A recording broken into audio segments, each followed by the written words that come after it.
வணக்கம். நான் Daniel, you certified career councillor. நிறைய நேரம் என்கிட்ட வந்து பேரண்ட்ஸ் கேட்குற விஷயம் என்னென்னா, சார் நாங்கள் என்னெல்லாம் பண்ணக்கூடாது?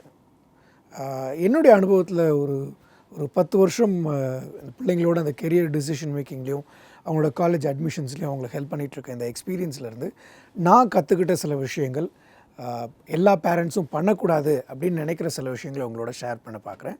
தயவுசெய்து இதில் ஏதாவது ஒரு விஷயம் நீங்கள் ரிலேட் பண்ணக்கூடிய மாதிரி இருக்குது அப்படின்னா அந்த விஷயத்தை நீங்கள் செய்யாதீங்க. ஃபஸ்ட், நிறைய பேர் பண்ணுற மிகப்பெரிய தவறு என்னென்னு பார்த்தீங்கன்னா ப்ராசஸ். எல்லாத்தையும் ஜென்ரலாக என்ன பண்ணுவாங்கன்னா, ஒரு கோர்ஸை டிசைட் பண்ணிவிடுவாங்க, அதுக்கப்புறம் ஒரு காலேஜை டிசைட் பண்ணிவிடுவாங்க, அதில் வந்து அவங்களோட கெரியரை வந்து ஃபிட்டின் பண்ணணும் அப்படின்னு நினைப்பாங்க. ஆக்சுவலாக அது வந்து ஒரு ஒரு ஒரு ராங்கான ஒரு ப்ராசஸ்ங்க. ஃபஸ்ட்டு நீங்கள் என்ன பண்ணணும் அப்படின்னா, உங்களோட கெரியர் என்ன, எந்த ஃபீல்டுக்குள்ளே போக போகிறீங்க, என்ன மாதிரியான ஜாப் ரோல்ஸ்குள்ளே போக போகிறீங்க அப்படின்றத ஃபஸ்ட்டு டிசைட் பண்ணணும். அதுக்கப்புறம் அந்த பர்டிகுலர் அந்த பர்டிகுலர் ஜாப் ரோலுக்கு என்ன மாதிரியான கோர்சஸ் பண்ணலாம் அப்படின்ற ஆப்ஷன்ஸை நீங்கள் வந்து வெய் பண்ணணும். அந்த கோர்சஸை நீங்கள் வெயின் பண்ணதுக்கப்புறம் இந்த கோர்சஸ் இப்போ ஒரு வேளை 2-3 கோர்ஸ் ஆப்ஷன் இருக்குது அப்படின்னா, எனக்கு இந்த கெரியரில் என்னெல்லாம் ஆல்ரெடி தெரியும், இல்லை நான் எதில் இன்னும் அதிகமாக என்ன டெவலப் பண்ணிக்கணும் அப்படிங்கிறத பார்க்கணும். ஜென்ரலாக இதில் வந்து நிறைய பேர் பண்ணுற மிஸ்டேக்ஸ் என்னென்னு பார்த்தீங்கன்னா, யூஜிலே வந்து ஸ்பெஷலைசேஷன் போயிடுவாங்க. ஸோ ஜென்ரலாக வந்து நீங்கள் அப்ராட் போகிறீங்க, இல்லை இன்னும் ஸ்பெஷலைஸ் பண்ணணும் அப்படின்னு நீங்கள் நினைக்கிறீங்க அப்படின்னா, பேசிக்ஸை நீங்கள் வந்து இந்த ஃபவுண்டேஷனை வந்து ஸ்ட்ராங்காக போடுறது முக்கியம். ஸோ ஒரு generic course at UG level will work.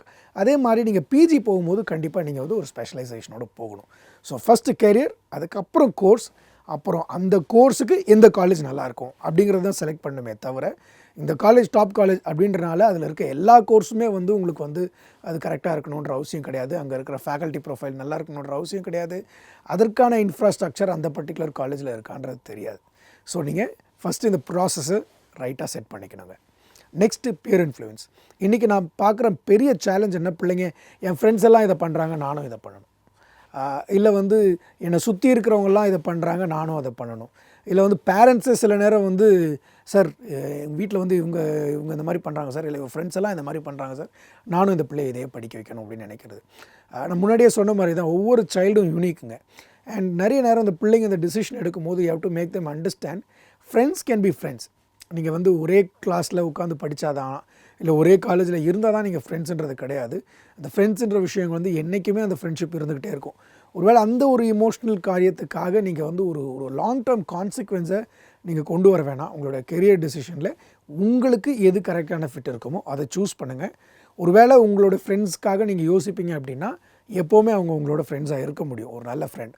So அதனால் உங்கள் ஃப்ரெண்டு வந்து உங்கள் கிளாஸில் இருந்தால் மட்டும்தான் உங்கள் ஃப்ரெண்டாக இருப்பாங்க அப்படின்றது கிடையாது. ஸோ அந்த பியர் இன்ஃப்ளூயன்ஸில் ஒரு டிசிஷன் எடுக்காதீங்க. மூணாவது, ஃபேமிலியில் சில நேரம் வந்து ஃபோர்ஸ் பண்ணப்படுவாங்க பிள்ளைங்க. இன்றைக்கி வந்து பிள்ளைங்க நிறைய விஷயங்களுக்கு வந்து அவங்களோட வாய்ஸ் அவுட் பண்ணுறாங்க. எனக்கு இது வேணும், எனக்கு இது வேண்டாம் அப்படின்னு சொல்கிறாங்க. ஸோ பிள்ளைங்க வந்து ஒரு வேளை இதை பார்த்துட்ருக்கீங்க அப்படின்னா, நீங்கள் வந்து உங்களுடைய கெரியரில் வந்து இந்த மாதிரி ஒரு ப்ரெஷர், ஃபேமிலி ப்ரெஷர் இருக்குது அப்படின்னு நினச்சிங்கன்னா, ஹேவ் அன் ஓப்பன் கான்வர்சேஷன். அவங்களோட உங்கள் பெற்றோரோட பேசுங்க, ஏன் இதை சொல்கிறாங்க அப்படின்னு. அதில் ஏதாவது ஒரு டேட்டா இருக்குது, அதில் ஏதோ ஒரு ஃபேக்ட் இருக்குது அப்படின்னா ஓகே. பட் ஒரு வேளை அவங்களுடைய ஆசைகளை தான் உங்கள் மேலே திணிக்கிறாங்க அப்படின்ற பட்சத்தில் நீங்கள் வாய்ஸ் அவுட் பண்ணுங்கள். பேரண்ட்ஸுமே கூட அந்த மாதிரி ஃபோர்ஸ் பண்ணுறதை நீங்கள் தவிர்த்துருங்க. அடுத்ததாக பார்த்தீங்கன்னா ஸ்கோப். ஓ மை காட், ரொம்ப அப்யூஸ்ட் வேர்டுங்க அந்த கெரியர் டெவலப்மெண்ட் இண்டஸ்ட்ரியில். ஏன்னா நாளைக்கு இதுதான் வரப்போகுது, இதுதான் வரப்போகுது, நீ இப்படி. ஒருவேளை அந்த பிள்ளைக்கு கம்ப்யூட்டர்ஸில் இன்ட்ரெஸ்ட் இருக்கா, இல்லை ப்ரோக்ராமிங்கில், கோடிங்கில் இன்ட்ரெஸ்ட் இருக்கா அப்படின்றது எதுவுமே தெரியாது. இன்னொன்று, டெக்னாலஜி வந்து டெவலப் ஆகிட்டே தாங்க இருக்கும். 1990களில் கம்ப்யூட்டர்ஸ் வந்தபோது எல்லோரும் கம்ப்யூட்டர்ஸ் தான் உலகத்தை வந்து ஆளப்போது, எந்த வேலையும் இருக்காது அப்படின்னாங்க. அதற்கான புது ஜாப் ரோல்ஸும் உருவாகிச்சு. இருக்கிற ஜாப் ரோல் வந்து அதை அடாப்ட் பண்ணிக்கிச்சு. இன்றைக்கி கம்ப்யூட்டர் தெரியாத ஆட்களே இல்லை.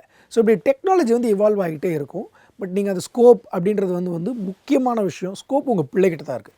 ஒருவேளை உங்கள் பிள்ளை வந்து ஒரு திறமையான ஃபோட்டோகிராஃபர் ஆகக்கூடிய டேலண்ட் இருக்குது அப்படின்னா, அந்த பிள்ளையை கொண்டு போய் நீங்கள் ஒரு ஏஐ படிக்க வச்சு பிரயோஜனம் இல்லை. ஏஐ கண்டிப்பாக அடாப்ட் ஆகும், எல்லா ஃபீல்டும் அடாப்ட் ஆகும், நான் இல்லைன்னு சொல்லலை. ஆனால் உங்கள் பிள்ளைக்கு எது வருமோ, உங்கள் பிள்ளை எதில் ஷைன் ஆவாங்களோ அதில் இன்வெஸ்ட் பண்ணுங்கள். ரேதர் தென் திங்கிங் எல்லோரும் இதை பண்ணுறாங்க, இல்லை ஃப்யூச்சரில் ஸ்கோப்புன்னு சொல்லி ஒன்று பண்ணாதீங்க. எல்லா தொழிலுக்கும் எப்போவுமே ஸ்கோப் இருக்கும். ஸோ இது படித்தா மட்டும்தான் நான் வாழ்க்கையில் முன்னேற முடியும் அப்படின்றது கண்டிப்பாக கிடையாது. ஸோ அந்த ஸ்கோப்புன்ற விஷயம் வந்து உங்கள் பிள்ளைகிட்ட இருக்குது. அடுத்தது அன்குவாலிஃபைடு அட்வைஸஸ்ங்க. நிறைய பேர்ன்றது வந்து சார் எனக்கு அது ஒரு பிள்ளை வந்து +2 முடிச்சிட்டாலோ இல்லை ஒரு 10th முடிச்சிட்டாலோ வந்து ஒரு 10-15 பேர் வந்து அட்வைஸ் கொடுத்து அந்த ஃபேமிலி ஒரு ப்ரெஷருக்குள்ளே கொண்டு வர்றது, எது சரி எது சரியில்லைன்னு சொல்லி அவங்களால யோசிக்கவே முடியல. உங்களுக்கு வந்து ஒரு வேளை வந்து இந்த மாதிரியான ப்ரெஷர் இருக்குது அப்படின்னா ஒரு சர்டிஃபைட் கவுன்சிலர்கிட்ட வந்து நீங்கள் அப்ரோச் பண்ணுங்கள்.